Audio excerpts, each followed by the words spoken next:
التماس سورہ فاتحہ مرحوم وزیر النقوی، مقرب حسین نقوی، افتخار حسین نقوی، اقبال حسین نقوی، وقار حسین نقوی، جملہ مومنین مومنات شہداء ملت جعفریہ رحم اللہ من قرأ الفاتحہ۔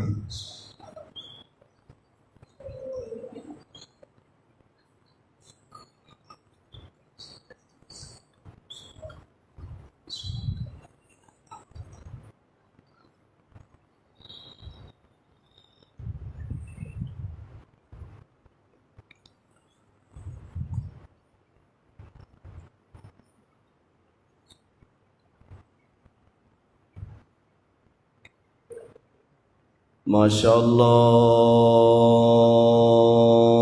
لا حول ولا قوة الا باللہ العلی العظیم۔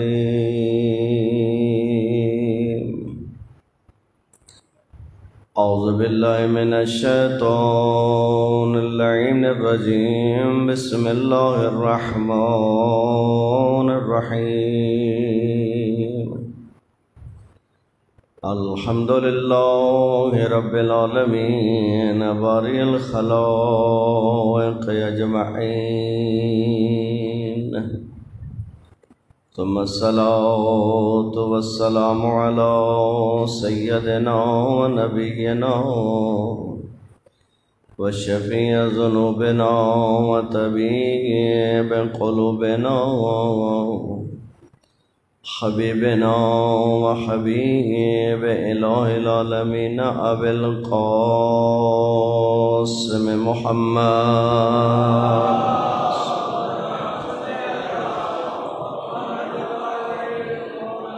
وعلی اہل بیت طیبین الطاہرین المعصومین المنتجبین المنتخبین، ورحمۃ اللہ علی محبیہم وموالیہم وشیعتہم اجمعین، واللعنۃ الدائمۃ علی اعدائہم ملعونین من اول الدہر الی الآن ومن الآن الی قیام یوم الدین۔ اما بعد فقد قال الحکیم فی محکم کتابہ وقولہ الحق وهو اصدق القائلین۔ بسم اللہ الرحمن الرحیم، وقلیل من عبادی الشکور۔ بلند صلوات صلی علی محمد۔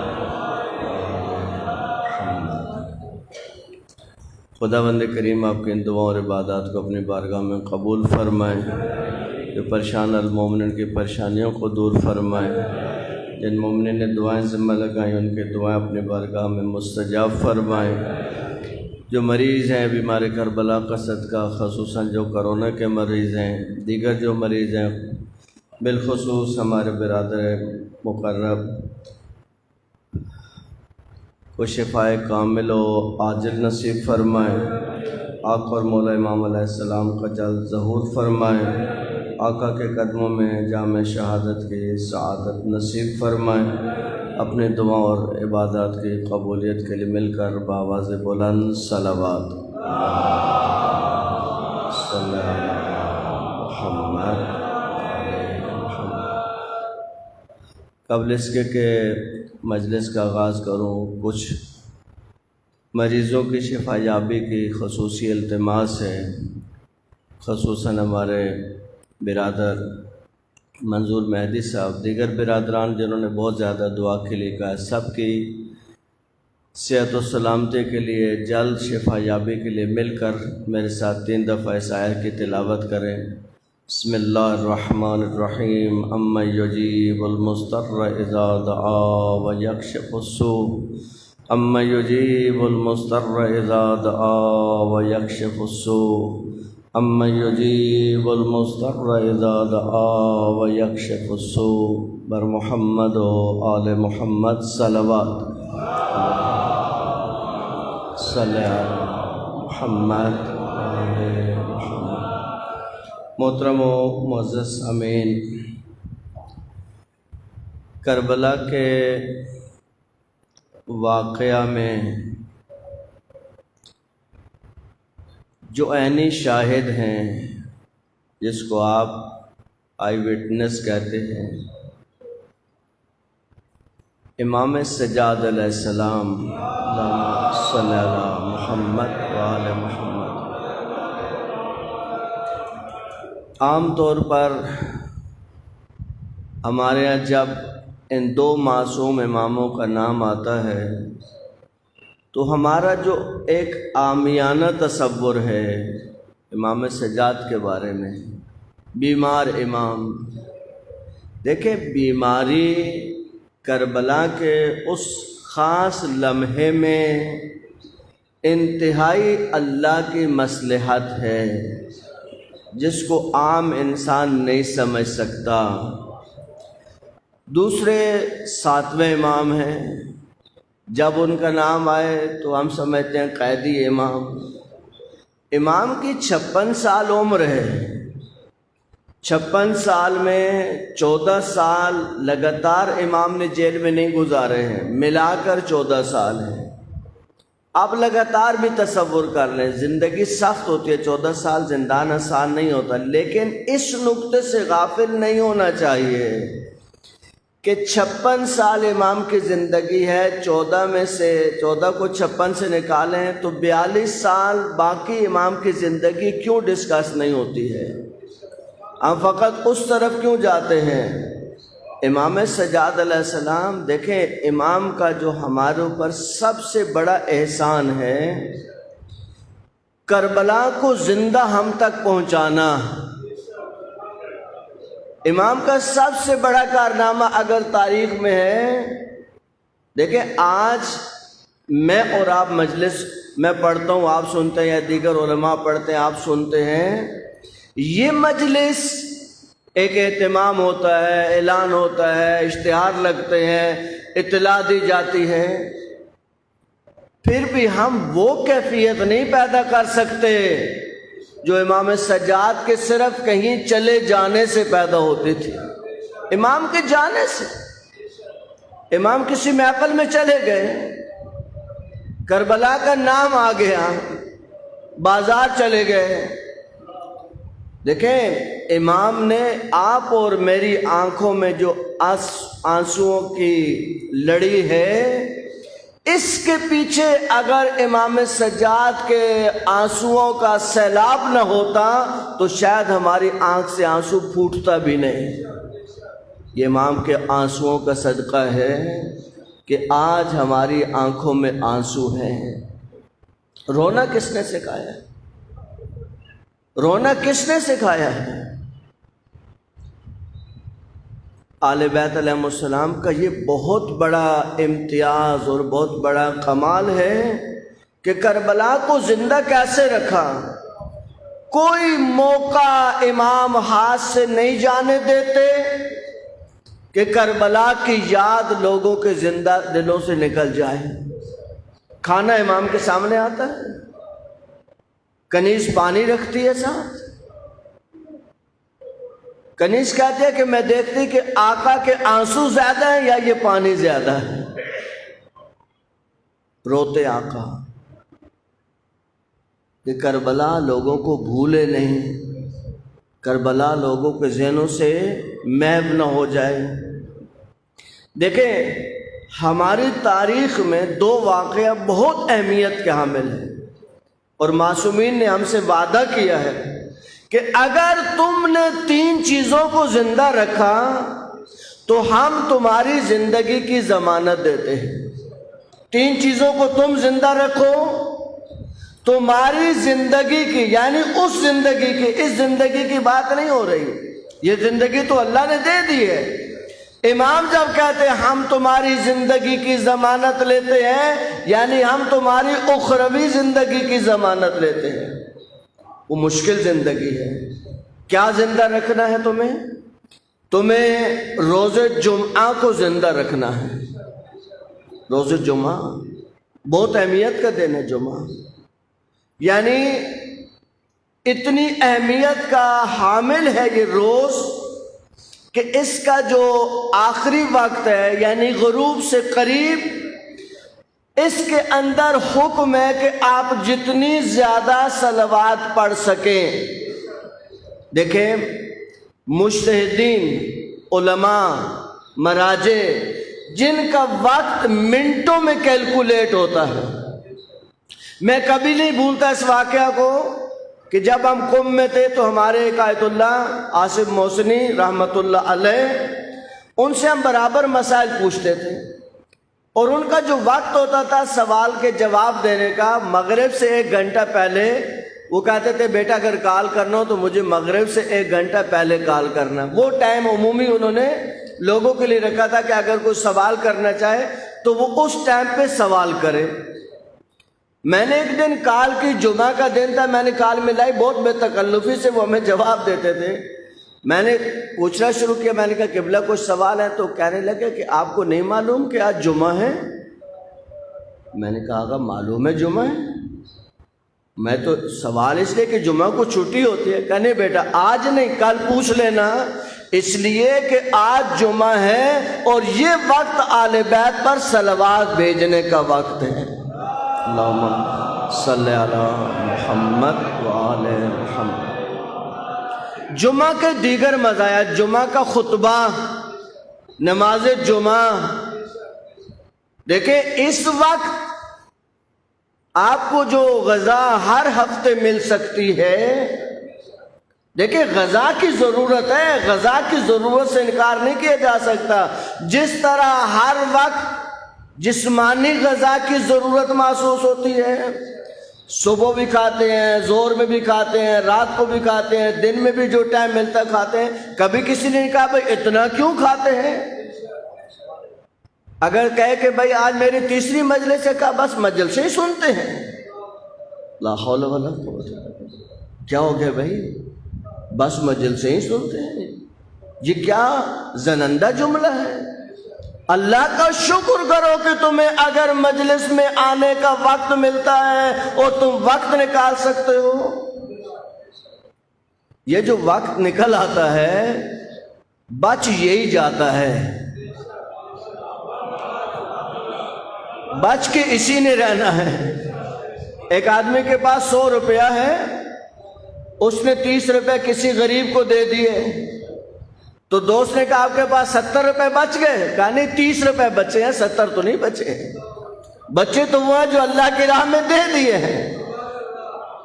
وقت وہی بچے گا جو حسین کے فرش عزا پہ بیٹھ کے بچا لیا۔ دیکھیں میں نے ابھی یہ تازہ واقعہ سنا اور میرا دل مچلتا ہے کہ یہ واقعہ آپ تمام مومنین سے شیئر کروں۔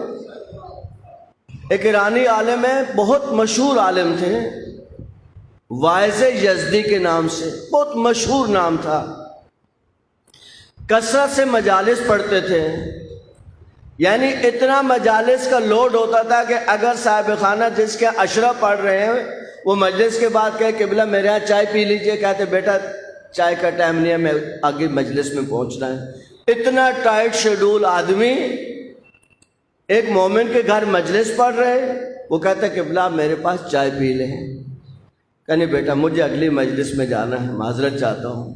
چلے گئے، 1 دن 2 دن 3 دن 4 دن 5 دن 6 دن 7 دن، 8ویں دن جب آئے تو کہا کہ بیٹا میں آج چائے پی کے جاؤں گا۔ اب وہ تھوڑا سا حیران ہوا کہ روز تو مجھے منع کر رہے ہیں اور ان دنوں میں تو مصروفیات اور بڑھ جاتی ہیں۔ کہا مجلس ختم ہوئی، آئے بیٹھے اور عجیب عجیب سوال پوچھے۔ کہا کہ یہ بتائیے کہ آپ کے گھر میں جب مجلس شروع ہوتی ہے تو سب سے پہلے کون آتا ہے؟ نام بتایا۔ کہا اس کو وہ بتا رہے ہیں، خطیب بتا رہے ہیں کہ آپ کے مجلس میں فلاں مومن سب سے پہلے آتا ہے؟ کہا جی قبلہ وہ سب سے پہلے آتا ہے۔ کہا اچھا، آپ کی اہلیہ کے کمر میں درد تھا، اب درد کیسا ہے؟ کہا قبلہ بہتر ہے، اب قدر بہتر ہے۔ کہا اچھا، آپ جو چائے بناتے ہیں اس چائے میں ہمارے جس طرح شکر ہے، آج چینی ہے، مختلف قسم کے برانڈ آ گئے، وہاں پہ وہ ٹکڑے ٹکڑے ہوتے ہیں، اس کو وہ قند بولتے ہیں۔ ایک قند یزدی ہوتی ہے اور ایک دوسری ہوتی ہے، یزدی تھوڑی مہنگی ہے اور دوسری تھوڑی سستی ہے۔ کہا کہ آج کل آپ اپنے گھر میں جو نیاز دے رہے ہیں، جو چائے دے رہے ہیں، اس پہ قند یزدی نہیں استعمال کرتے، دوسری استعمال کرتے ہیں۔ اب جب یہ پوچھا تو کہا قبلہ اتنی گہری معلومات، وہ بھی میرے گھر کی، یہ آپ کو کہاں سے پتہ چلا سب؟ کہنے لگے دیکھو میں روز آپ کو منع کر کے جاتا تھا کہ مجھے چائے نہیں پینے، اور آج تم سے میں نے خواہش کر کے کہا کہ چائے پینی ہے، تو اس کا راز ہے۔ کہ جب میں رات کو سویا تو میں نے تمہارے گھر کو خواب میں دیکھا، اور تمہارے اسی منبر پہ کوئی اور نہیں، خود آقا حسین بیٹھے ہوئے ہیں، اللہم صلی علی محمد وعلی محمد، کہ خود آقا حسین بیٹھے ہوئے ہیں، اس طرف مولا عباس ہے اور اس طرف مولا علی اکبر ہیں، اور کہتے ہیں کہ بھائی عباس لکھو، کہ جس امام کے نیچے پوری کائنات ہے وہ کسی کو بھی کہہ سکتے ہیں کہ جاؤ فلاں مومن کی مجلس میں اور وہاں سے رپورٹ لے کے آؤ کہ وہاں کیا ہو رہا ہے۔ ساری کائنات جس امام کے تصرف میں ہے، وہ امام خود آ کر تمہارے گھر کے منبر پہ بیٹھے اور مولا عباس سے کہے کہ بھائی لکھو، اس کے گھر میں یہ ہوتا ہے، اس کے گھر میں فلاں مومن پہلے آتا ہے۔ دیکھیں میں ہاتھ جوڑ کے عرض کرتا ہوں، یہ نہیں سمجھے گا کہ میں اپنی مجلس کے لیے، نہ، ہر مجلس میں کوشش کریں کہ آقا حسین اگر لکھوا رہے ہیں کہ سب سے پہلے مومن کون سا آتا ہے، تو کوشش کریں مجلس میں بر وقت آنے کی، اس لیے کہ آپ کا نام آقا حسین کے کاپی پہ لکھا جاتا ہے۔ کون آتا ہے؟ اللہم صلی علی محمد۔ اب ایک تلخ سا جملہ کہہ دیتا ہوں، میں نے یہ کانوں سے سنا کہ مجلس شروع ہو گئی ہے، چلیے، کہا نہیں ابھی تو حدیث قصہ ہو رہی ہے۔ تو حدیث قصہ کیا ہے؟ مجلس نہیں ہے۔ اگر وہ مجلس کا ایسا نہیں ہے تو پڑھاتے کیوں ہیں؟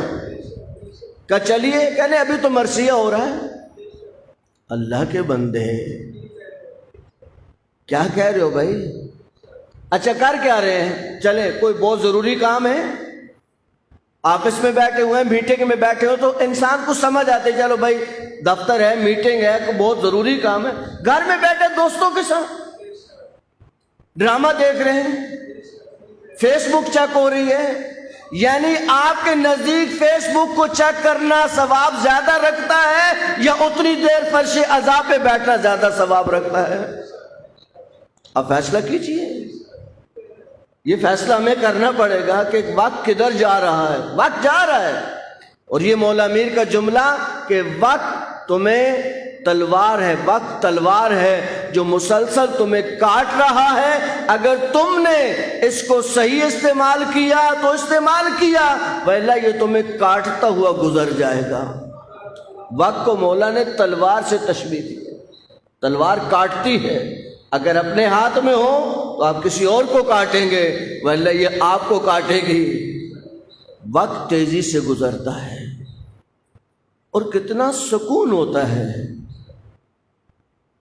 امام کے فرش عزا پہ آ کر۔ کہا کہ آقا نے یہ سب میں نے خواب میں دیکھا، اس لیے میں تمہارے گھر آج تم سے خواہش کی چائے پی کے جانے کی، اس لیے کہ میں نے دیکھا کہ مولا کے تمہارے گھر پہ نظر ہے۔ دیکھیں کسی کے بارے میں ہم فیصلہ نہیں کر سکتے، کسی کے بارے میں فیصلہ نہیں کر سکتے، لیکن اہل بیت کی عنایت کس کو ہو جائے یہ کوئی بھی نہیں بتا سکتا ہے۔ مجلس کی رونقوں کو بحال رکھا امام سجاد نے۔ کیا اہمیت ہوتی تھی مولا کے ہاں مجلس کی۔ ساتویں امام، چھٹے امام، ایک شخص آیا، اللہم صلی علی محمد وعلی مولا کی خدمت میں با کے بیٹھا۔ مولا نے پوچھا کہ بتاؤ کہ تمہارے والد بہت اچھے شعر ہمارے جد کی مدح میں کہتے تھے، کیا تمہیں بھی یہ سعادت نصیب ہے؟ کہا جی مولا، اللہ نے مجھے بھی اس سعادت کو عطا کیا ہے۔ مولا نے کہا سناؤ۔ اب جو چند اصحاب مولا کے کمرے میں بیٹھے ہوئے ہیں، مولا نے کہا سناؤ۔ اب امام ہے، امام کا ایک روب ہے، امام کا ایک دبدبہ ہے، اس نے گھٹی آواز میں سنانا شروع کیا۔ آقا نے کہا نہیں، ایسے نہیں، جیسے محفلوں میں پڑھتے ہو، کھل کے پڑھتے ہو، ایسے پڑھو۔ یعنی آقا مجلس کا بہانہ ڈھونڈتے ہیں کہ کوئی وقت ملے کہ ہمارے ہاں مجلس ہو۔ ان مجلسوں کی اہمیت کو جانیں۔ معصوم فرماتے ہیں تم 3 چیزوں کو زندہ رکھو۔ جمعہ میں کیا ہوگا؟ صرف نماز کے لیے۔ اب ایک اور مصیبت ہے، جمعہ پہ جاتے ہیں کب؟ جب وہ آخری نماز کے لیے مولانا کھڑے ہو رہے ہیں۔ او بھائی یہ 2 رکعت کے لیے آپ کو زحمت نہیں دی گئی ہے، یہ تو آپ گھر میں بھی پڑھ سکتے تھے۔ آپ کو زحمت دی گئی ہے کہ آپ خطبہ میں آئیں اور اپنی روحانی غذا لے کے جائیں۔ آپ کو اس روحانی غذا کی بہت اشد ضرورت ہے۔ اچھا، یہ ضرورت محسوس کب ہوتی ہے؟ اب جسم بیمار ہوا، درد ہوتا ہے، تکلیف ہوتی ہے، فوراً پتہ چل جاتا ہے، فوراً ڈاکٹر کے جاتے ہیں۔ اس روحانی جسم کی کب ضرورت محسوس ہوتی ہے؟ کیسے پتہ چلے کہ ابھی اس روحانی جسم میں جان ہے یا نہیں ہے؟ یہ کہیں گزر تو نہیں گیا؟ معصوم سے پوچھا کہ مولا کیسے پتہ چلے کہ ابھی اس کے اندر رمق ہے یا نہیں؟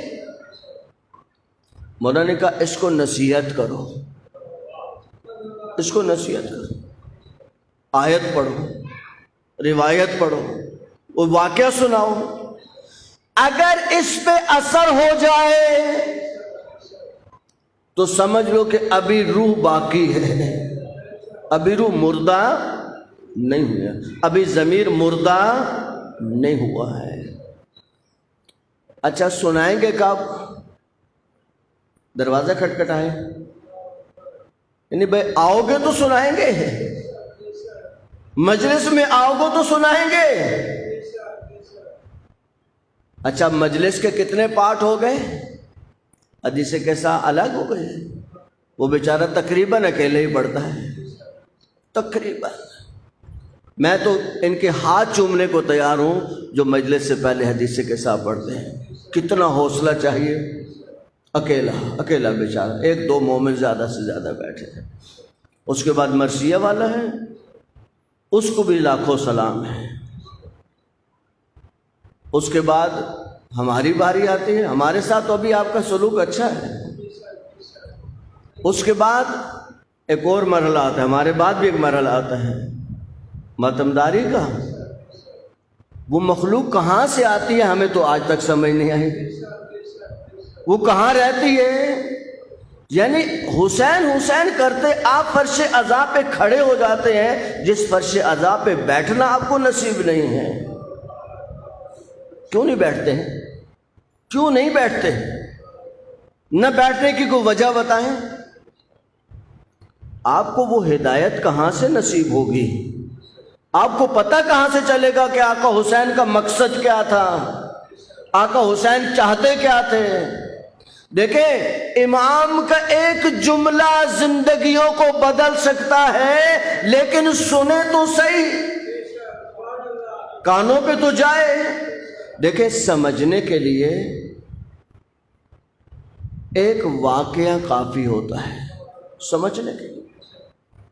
امیر المومنین نے خیبر کا قلعہ اکھیڑا، اللہم صلی علی محمد و آل محمد۔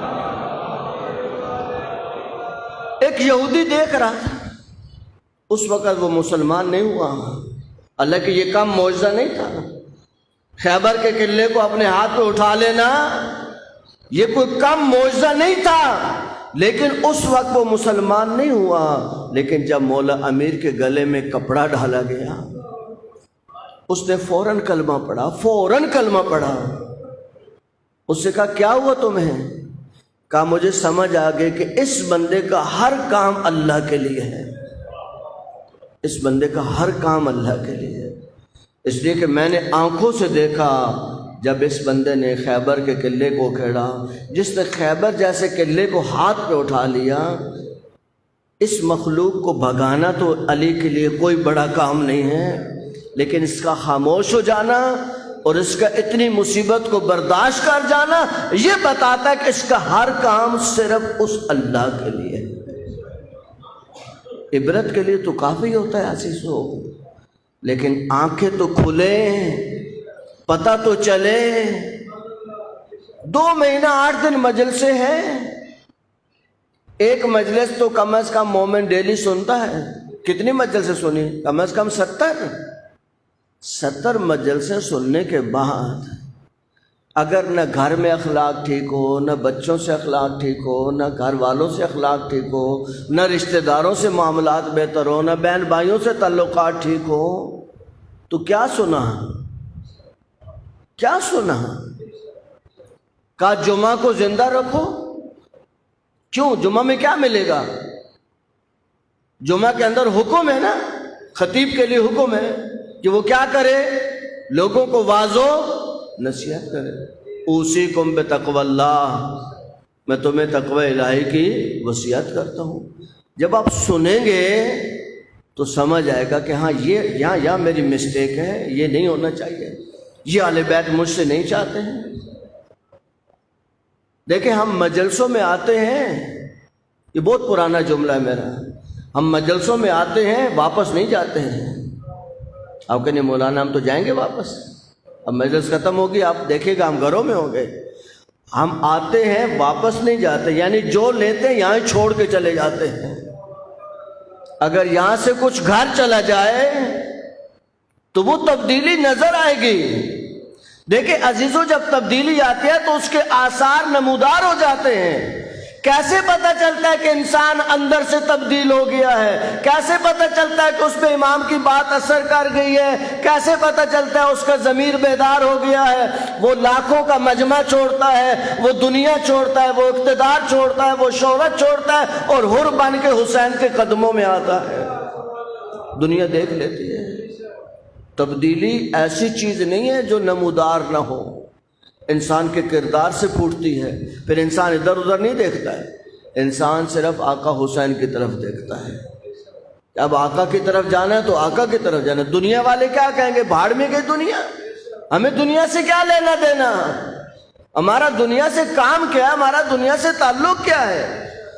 حسین کا ماننے والا، دیکھیں آقا حسین کا ایک جملہ ہے، اس کو ہم اکثر مصائب میں پڑھتے ہیں، جبکہ وہ قطعاً مصائب کا جملہ نہیں ہے۔ پڑھنے میں حرج نہیں ہے، ربط مصائب کے لیے کوئی مسئلہ نہیں ہے، لیکن آقا حسین نے اس کو مصائب کے لیے نہیں پڑھا ہے۔ آقا حسین فرماتے تھے مجھے وہ گھر اچھا نہیں لگتا جس میں رباب اور سکینہ نہیں رہتی۔ امام کیا کہنا چاہتے ہیں؟ امام گھر کا نظام بتا رہے ہیں، فیملی فاؤنڈیشن بتا رہے ہیں۔ دیکھیں اگر فیملی فاؤنڈیشن مضبوط نہ ہوتی تو حسین کربلا کھڑی نہیں کر سکتے تھے۔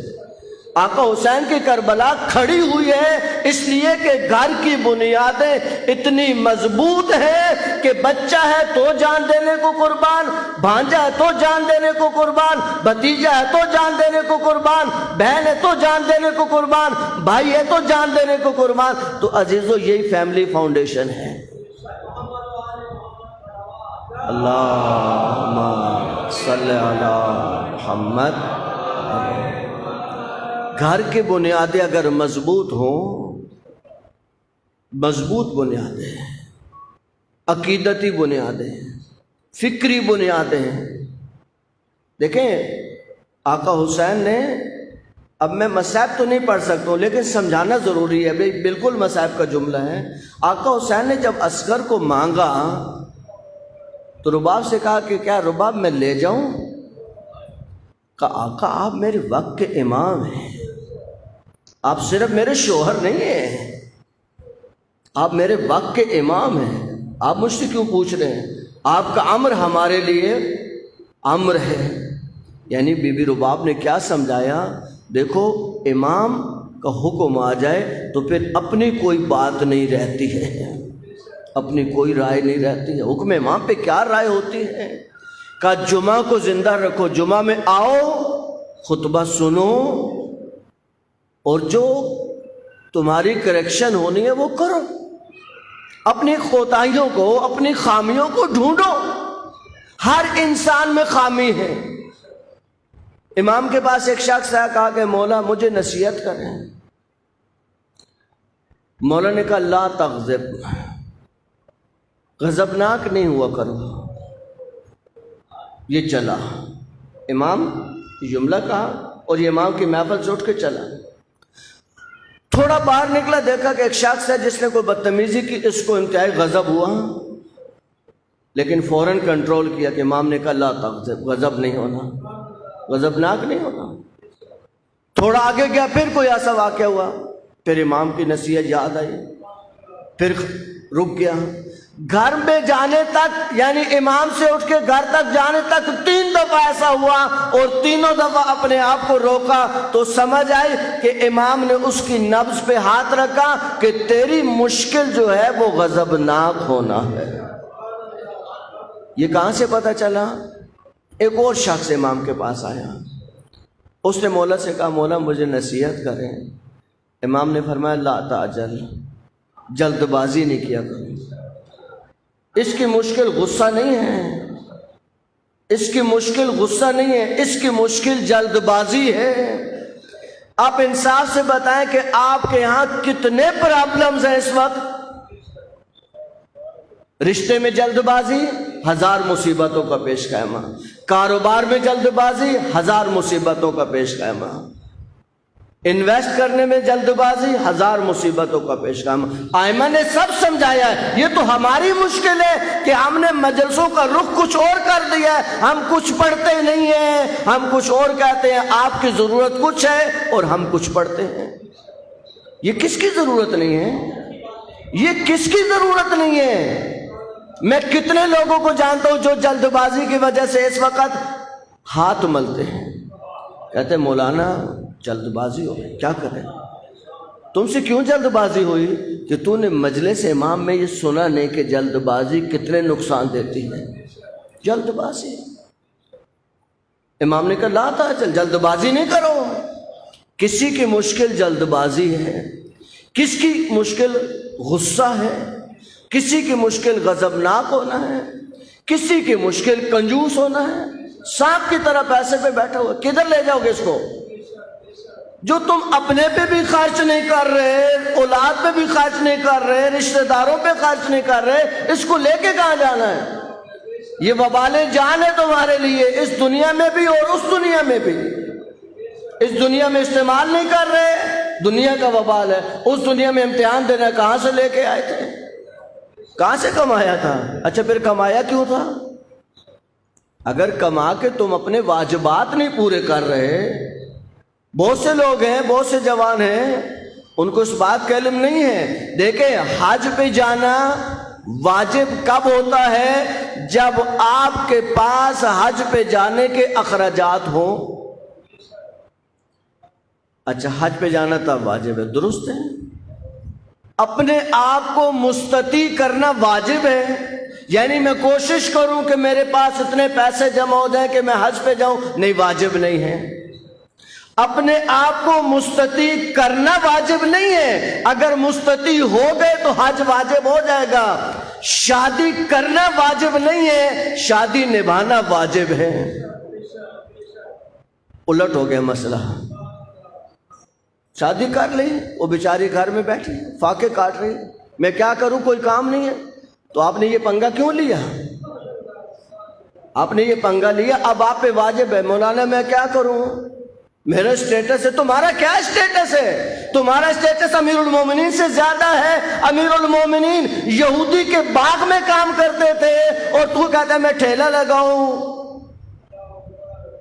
میں مزدوری کروں۔ تیرا اگر اسٹیٹس مولا امیر سے زیادہ تو مت کر یہ کام، لیکن اس کا تجھے جواب دینا پڑے گا۔ اس کو گھر میں لایا، 5-7 بچے ہو گئے، وہ بچے کہاں رول رہے ہیں، خاتون کہاں رول رہی ہے۔ یہ ہماری مجلسوں کا المیہ ہے میرے عزیز، میرے دوست، میرے محترم۔ ہمارا فرض ہے ہم بتائیں مومنین کو کیا ہوگا قیامت میں۔ ماں نے کہا بیٹا رات کو جلدی آنا مجلس سے واپس، ساری رات شب بیداری میں نہیں رہنا، مجھے ڈر لگتا ہے۔ ماں گھر میں کانپ رہی ہے ڈر سے، اور یہ مولا حسین کا سینہ پیٹ رہا ہے۔ کل مولا کو کیا منہ دکھاؤ گے جس کی ماں ساری رات تکلیف میں رہی؟ مولا امام زمان اجل اللہ تعالی فرجہ الشریف، اللہم صلی علی محمد وعلی، ایک جوان کو واپس کیا۔ کہاں سے واپس کیا؟ ماتمداری سے، مجلس سے نہیں، کربلا کی زیارت پہ جا رہا ہے۔ باپ گھر میں اکیلا ہے، باپ سے اجازت لے کے گیا۔ باپ کا تیماردار ہے، باپ کا خدمت گزار ہے، باپ کو نہلاتا ہے، باپ کو دھلاتا ہے، باپ کو کھلاتا ہے، باپ کو پلاتا ہے، باپ پیرالائز ہے، لیکن باپ سے اجازت دے کہ ابا یہ 2 گھنٹے کی زیارت ہے، میں جاؤں واپس آ جاؤں؟ کہا بیٹا جاؤ۔ یہ نکلا، اب تیز تیز قدموں سے جا رہا ہے۔ آقا نے روکا، کہا اتنی جلدی کیوں جا رہے ہو؟ اب نہیں جانتا امام کو۔ کہا میرے والد بیمار ہیں، میں چاہتا ہوں جلدی جاؤں، جلدی واپس آ جاؤں۔ امام نے کہا انہی قدموں سے واپس جاؤ، انہی قدموں سے واپس جاؤ۔ اس نے دیکھا، کہا آپ؟ کہا میں تمہارے وقت کا امام ہوں، میں تمہارے وقت کا امام ہوں، تو کربلا کیوں جا رہا ہے؟ کہا مولا زیارت اتنا ثواب؟ کہا مجھے معلوم ہے۔ کہا تو نے باپ کو اکیلا چھوڑا، تو نے اجازت مانگی اس سے، لیکن میرے سوال کا جواب دے، یہ ٹائم جو تجھے آنے جانے پہ لگے گا، تیرا باپ اکیلا ہے، اگر اس کو کوئی ضرورت پیش آ گئی تو اس کو جواب کون دے گا؟ تو کہتے اس کا تیرے بغیر کوئی نہیں ہے۔ جب اس کا تیرے بغیر کوئی نہیں ہے، تو جا باپ کی خدمت میں، کربلا جانے، زیارت جانے، ثواب جانے، تمہارے وقت کا امام جانے، ہم تمہیں ثواب دیں گے۔ تمہیں ثواب چاہیے نا، ثواب دینا ہماری ذمہ داری۔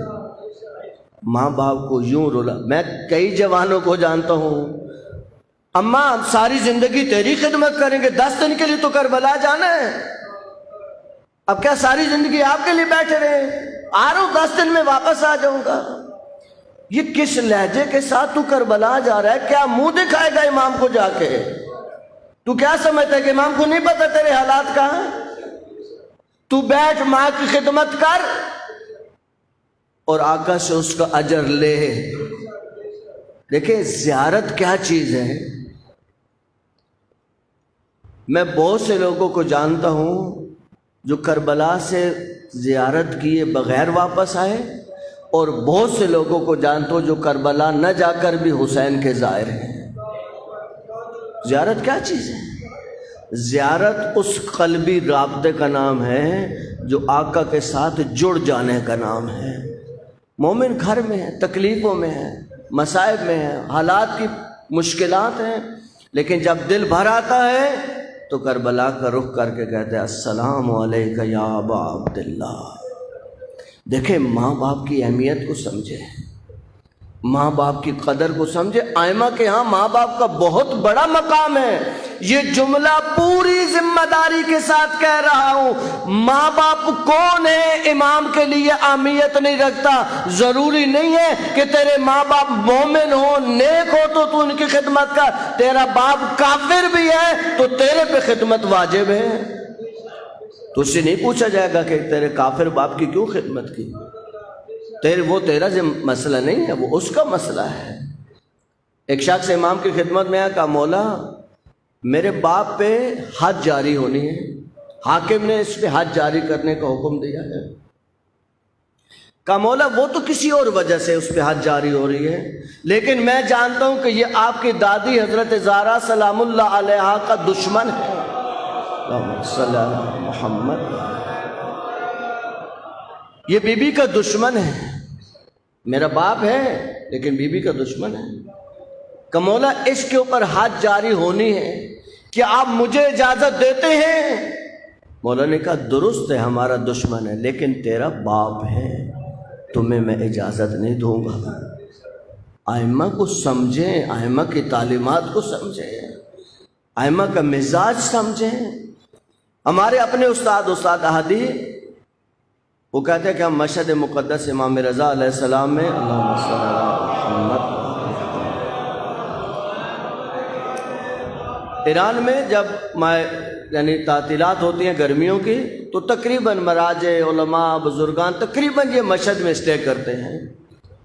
استاد ہادی کہتے ہیں کہ ہم گرمیوں کی چھٹیوں میں مشہد میں ہیں، امام کے روزے کے قریب ہیں، اور وہ 10 منٹ کے لیے روزے کا جو سامنے کا حصہ ہے اس کو وہ خالی کرتے ہیں اور جلدی جلدی اس کو دھو کے پھر مومنین کو آنے کی اجازت دیتے ہیں۔ کہ انہوں نے سب کو پیچھے کیا اور وہ لکڑی کے جو ہے وہ لگا کے سٹینڈ سے اس کو دھونے کا ابھی ارادہ کیا، شروع کرنا چاہتے ہیں دھونا۔ کہا میں نے دیکھا کہ ایک 40 سال کا انسان ہے جس کے ہاتھ میں عصا ہے اور وہ نابینا ہے اور وہ عصا کے سارے چلتا آ رہا ہے، اور اچانک وہ لکڑیوں کے ساتھ آ کے ٹکرایا۔ وہ جو خادم تھا وہ دوڑتا ہوا آیا اور اس نے کہا کہ بھائی ہمیں 10 منٹ یہ دھونا ہے، پھر ہم آپ کا ہاتھ پکڑ کے آقا کے روزے پہ لے جائیں گے۔ آقا ہادی کہتے ہیں کہ اس نے عجیب انداز سے کہا کہ آپ کا 10 منٹ کا کام ہے، مجھے مولا سے 1 منٹ کا کام ہے۔ وہ کہتے ہیں اس کی عجیب ایک کیفیت تھی جس کو وہ خادم برداشت نہیں کر سکا۔ اس نے لکڑی کو ہٹایا، اس کا ہاتھ پکڑا، اب روزہ بالکل خالی ہے، مولا کے روزے پہ ہاتھ رکھا، کہا اے فرزند زہرا میری عمر 40 سال ہے، میں اللہ کی رضا پہ راضی تھا، راضی ہوں اور راضی رہوں گا۔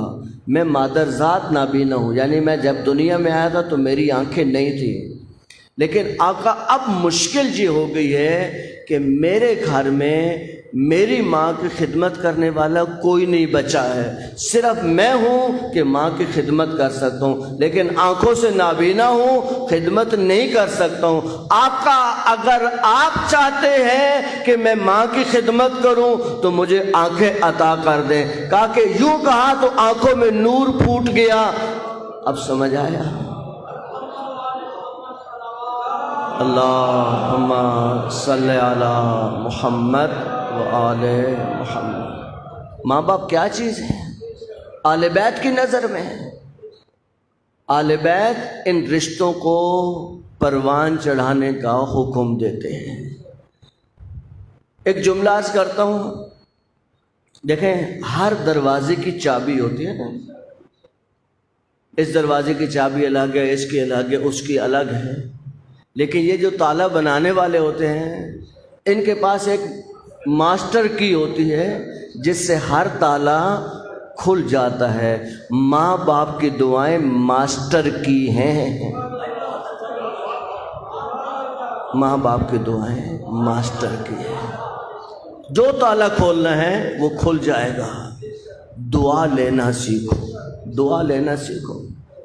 اب بہت سے لوگوں کے ذہن میں یہ سوالات ہیں کہ مولا میری تو ماں مجھے ہر وقت دعا دیتی ہے، میرا والد تو مجھے ہر وقت دعا دیتا ہے۔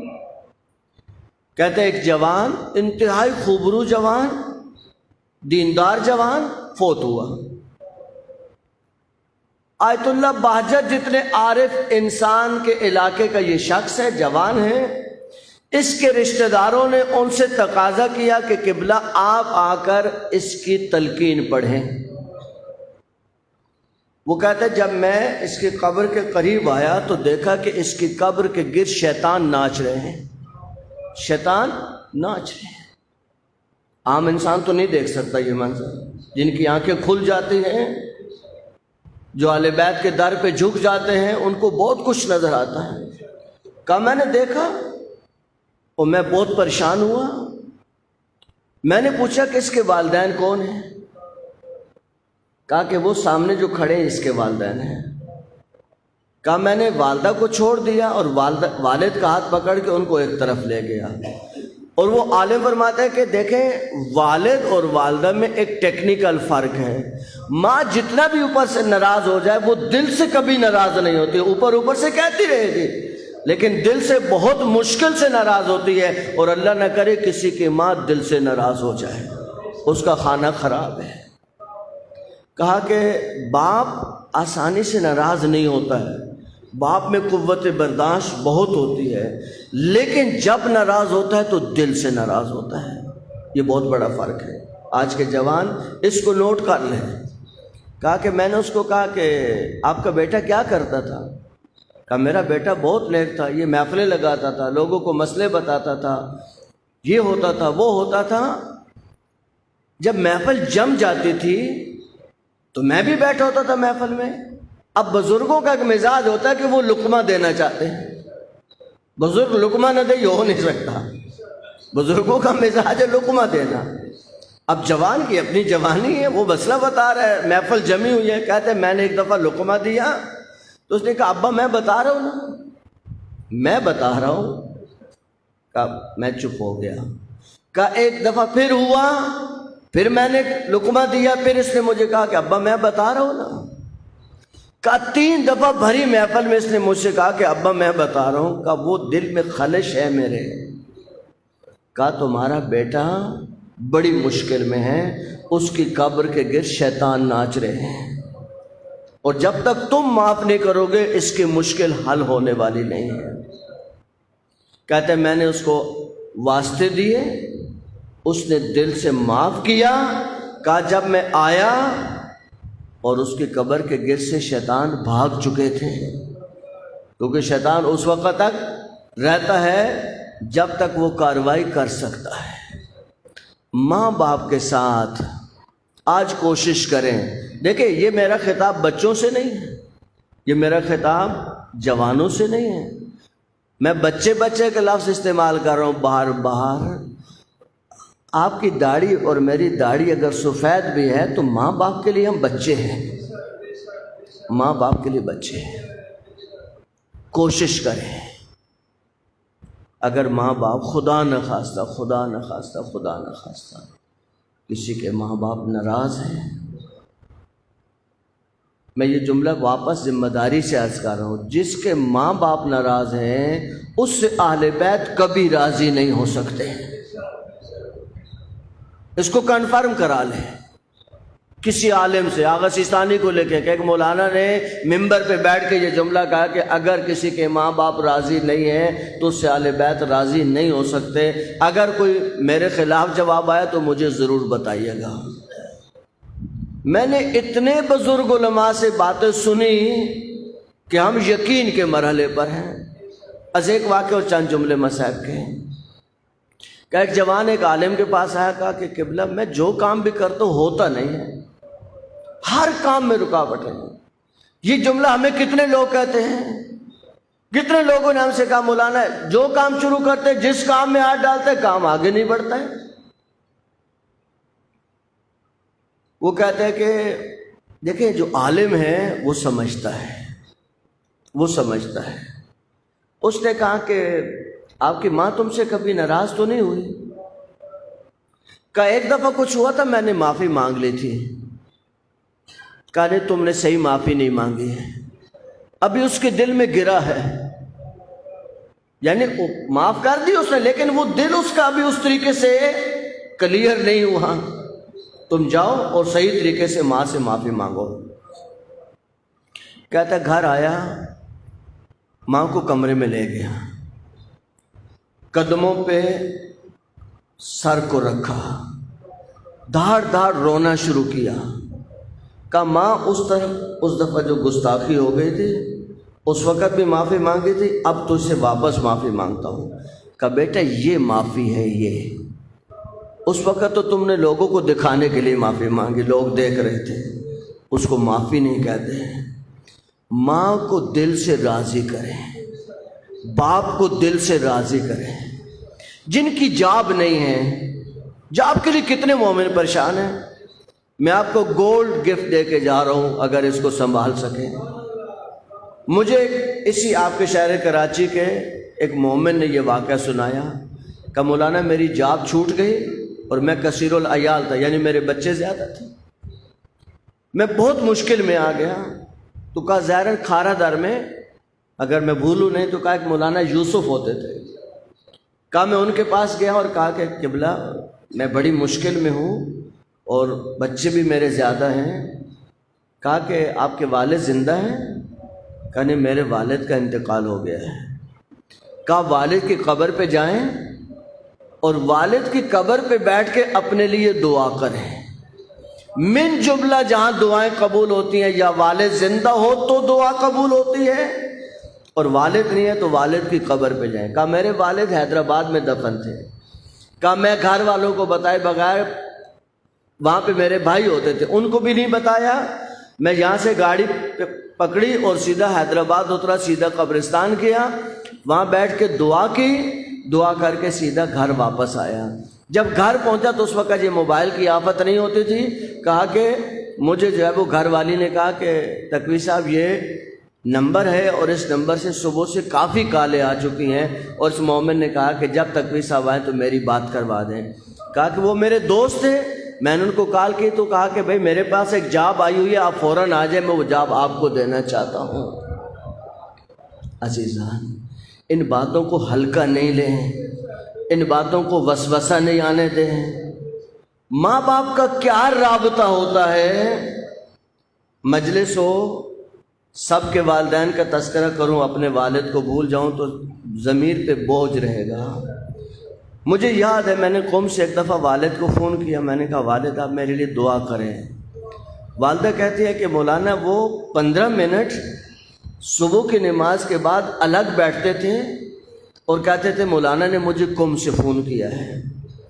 98 میں ان کا انتقال ہو گیا. ابھی وہ کام پروسیس میں تھا جس کام کے میں نے ان کو دعا کے لیے کہا. وہ خواب میں آئے، تمام وہ مراحل جن میں ہم گزر رہے تھے وہ تمام مراحل میرے سامنے گنے اور کہا بیٹا یہ ہو چکا ہے، بتائیں ابھی آپ کا کتنا کام باقی ہے. یعنی والدین وہاں جا کے بھی اولاد سے غافل نہیں ہوتے ہیں. عزیزوں، یہ رشتے کبھی ٹوٹنے والے نہیں ہیں. آج کا جوان کی مشکل کیا ہے؟ وہ ٹی وی ڈرامے دیکھتا ہے. عزیزو یہ ڈرامے ہیں، یہ دشمنان اہل بیت کے بنائے ہوئے ڈرامے ہیں. آپ فرش ازا کے بچے ہیں. اگر آپ نے ماں باپ کی قدر سیکھنی ہے تو امام سجاد کی وہ کتاب حقوق اٹھا کے دیکھیں. اس میں امام سجاد نے جو والدین کے حق میں دعا کی ہے، اس دعا کے جملوں کو پڑھے، آپ کو پتہ چلے کہ آقا کی نظر میں. کوشش کروں گا ان چند دنوں میں آقا سجاد کے کتاب حقوق سے کچھ معروضات آپ کی خدمت میں عرض کروں. عزیزو کون آقا؟ کون آقا سجاد؟ آقا سجاد اور حضرت زہرا کہتے ہیں کہ اس دادی اور پوتے میں بہت شباہتیں پائی جاتی ہیں.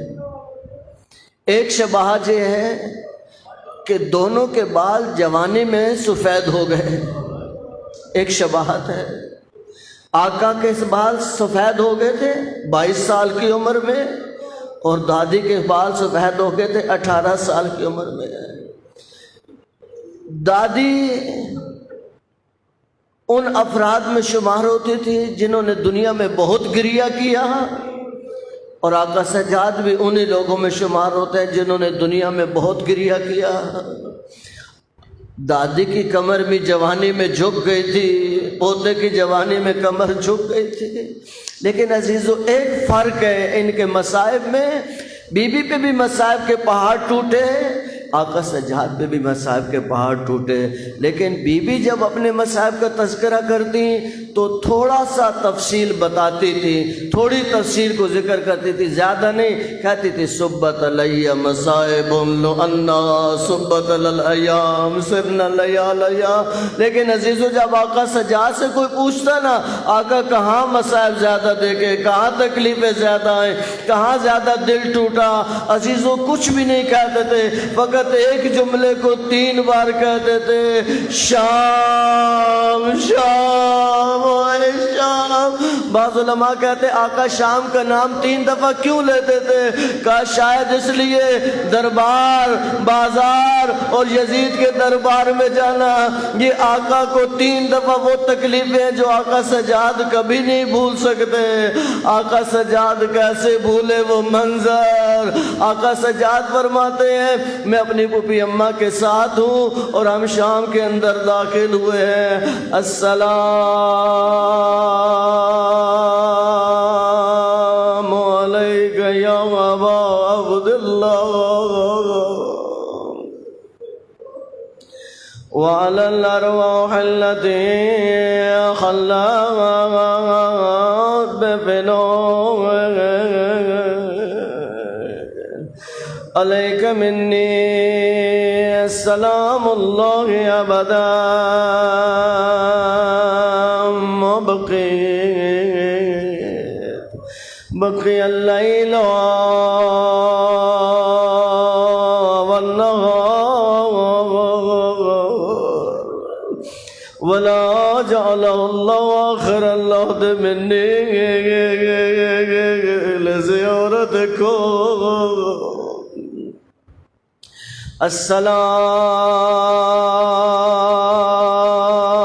السلام على الحسين وعلى علي ابن الحسين وعلى أولاد الحسين وعلى أصحاب الحسين اے عزیزوں، رسول کا ایک صحابی ہے، ظاہر رسول کا آخری صحابی ہے، سہیل ساعدی جس کا نام ہے، ایک سفر سے واپس آیا، شام میں داخل ہوا، دیکھا بازار سج رہے ہیں، رونقوں جیسا ماحول ہے، خوشیوں کا ماحول ہے، پریشان ہو گیا، آ کے پوچھا کوئی عید تو نہیں ہے، کوئی تہوار بھی نہیں ہے، کیا ہوا؟ لوگ اتنے خوش کیوں ہیں؟ اتنی خوشیاں کیوں منا رہے ہیں؟ شادیانے کیوں بج رہے ہیں؟ کا قیدی کو لایا جا رہا ہے، قافلوں کو لایا جا رہا ہے، ایک شخص نے خروج کیا تھا، اس کو قتل کر دیا گیا، اس کی فیملی کو قیدی کر کے لا رہے ہیں۔ سہیل ساعدی کہتے میں داخل بازار ہوا، میں نے دیکھا عجیب منظر ہے، اونٹوں کے اوپر کچھ بیویاں سوار ہیں جن کے سروں پہ چادریں نہیں ہیں، جن کے چہرے مرجھا چکے ہیں، جن کے چہرے پریشان ہیں، ایک بوڑھا سا جوان ان بیبیوں کے آگے کہتے میں نے آ کر سلام کیا، السلام علیک یا ابن رسول اللہ، اے فرزند رسول آپ پہ میرا سلام ہو۔ آقا نے سر کو اٹھایا، دیکھا میں کون سلام کر رہا ہے؟ اس بازار میں یا کسی نے آگ پھینکی، یا کسی نے تازیانہ مارا، یا کسی نے پتھر پھینکا، اس بڑے بازار میں کون ہے جو ہمیں سلام کر رہا ہے؟ کہتے آقا میں آپ کے نانا کا صحابی ہوں، اگر کوئی خدمت میرے لائق ہو آقا بتائیں، کوئی خدمت کر سکتا ہوں۔ آقا نے مڑ کے اپنی پھوپھی کو دیکھا، کہا پھوپھی اماں اپنا کوئی محب پیدا ہو گیا گا، اپنا کوئی چاہنے والا آ گیا گا، یہ پوچھتا ہے پھوپھی اماں کوئی خواہش ہے، کوئی حکم ہے تو بتائے۔ بی بی کہتی ہے اس سے کہو یہ نیزے جن کے پاس ہیں ان کو کچھ پیسے دے اور ان نیزے والوں کو آگے لے جائے تاکہ لوگوں کی توجہ ان نیزوں والوں کی طرف ہو جائے اور لوگ ہمیں نہ دیکھیں۔ اجرکم اللہ، اجرکم اللہ۔ عزیزوں بی بی زینب پہ بڑے مصائب آئے لیکن بی بی نے کسی جگہ پر بھی ہمت نہیں ہاری۔ آقا سجاد کہتے ہیں میں دیکھتا تھا بیویوں کو ایک رسی میں بند کیا گیا تھا، اگر کوئی بی بی زمین پہ بیٹھتی دوسری مجبوراً بیٹھ جاتی، اگر نہ بیٹھتی تو اس کا گلا چھد جاتا تھا، لیکن میری پھوپھی اماں تسلی دیتی، کہتی بیویوں پریشان نہیں ہونا، میں زینب ہوں نے تمہارے ساتھ، ہر بیویوں کو حوصلہ دینے والی، بیویوں کی ہمت بڑھانے والی۔ آقا سجاد کہتے ہیں ہم زندان سے نکل ہم آئے بازار میں، بازار سے شام کے دربار کے سامنے جب دربار کا دروازہ کھلا میری پھوپھی زمین پہ بیٹھ گئی، میری پھوپھی زمین پہ بیٹھی۔ میں نے کہا پھوپھی اماں آپ تو سب کو حوصلہ دیتی تھی، آپ سب کی ہمت بڑھاتی تھی۔ کہا بیٹا سجاد میں جب چھوٹی تھی اور میرے بابا کی شہادت ہونے لگی، میرے بابا نے مجھے قریب بلایا، باقی ساری اولادوں کو دور کیا۔ کہا زینب کان کو قریب لاؤ، میں کانوں کو بابا کے قریب لے گئی۔ مجھ سے بابا نے کہا زینب دربار تو جانا پڑے گا، دربار تو جانا پڑے گا۔ میں نے کہا بابا اتنا مشکل ہوگا میرا جانا۔ بابا نے کہا بیٹا ہمت کرنا، لیکن یاد رکھنا زینب میں تمہارے ساتھ ساتھ ہوگا، بیٹا میں تمہاری ہمت بڑھاؤں گا۔ امام سجاد کہتے ہیں جب بی بی زمین پہ بیٹھی میں پریشان ہو گیا، اچانک زینب کھڑی ہوئی، یا علی یا علی۔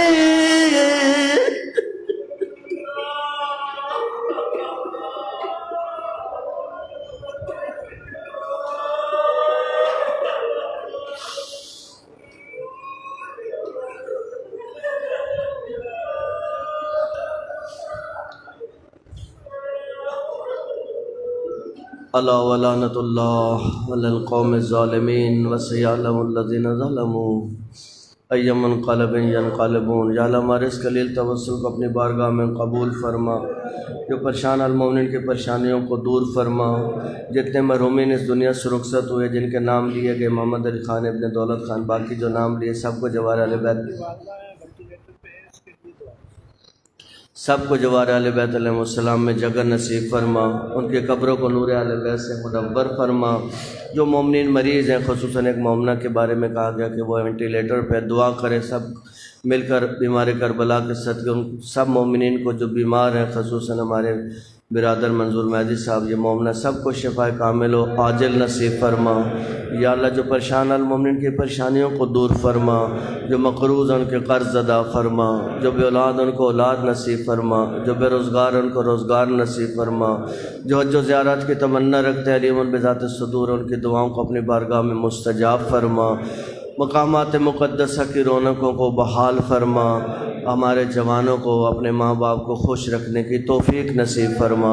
یا اللہ یا اللہ یا اللہ آقا مولا امام علیہ السلام کا جل ظہور فرما، آقا کے قدموں میں جام شہادت کی سعادت نصیب فرما، ہماری دعائیں اپنی بارگاہ میں مستجاب فرما۔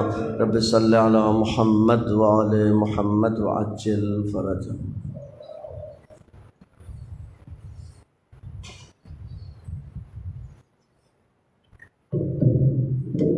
مومنین کل 12 صفر کو اسی مجلس کے بعد خواتین میں تابوت حضرت سکینہ برآمد ہوگا، خواتین میں کل 12 صفر کو۔